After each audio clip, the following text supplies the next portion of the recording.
Premier League ရဲ့တလတာအကောင်းဆုံးနီးပြစုကိုဘယ်သူရတင်တယ်လဲ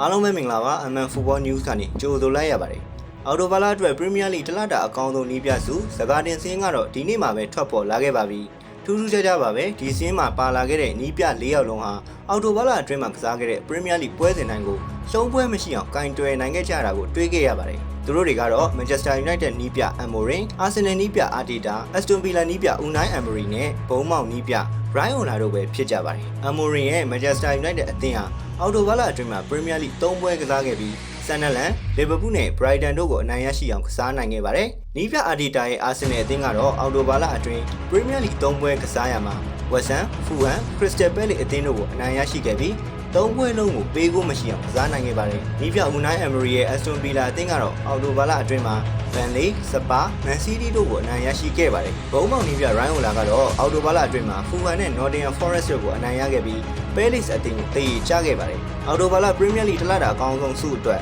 Manchester United နီးပြ Amorim နဲ့ Aston Villa နီးပြ Unai Emery တို့ကရေပန်းစားနေတယ်လို့ Arsenal နီးပြ Arteta ကလည်းပေးကိုလုံးဝမရှိခဲ့တာမလို့ရေပန်းစားနေခဲ့ပါတယ်။ညီကိုတို့ရဲ့အနေနဲ့ရောအော်တိုဘာလအတွက် Premier League ရဲ့တလတာအကောင်းဆုံးနီးပြကဘယ်သူဖြစ်မယ်လို့ထင်ကြလဲ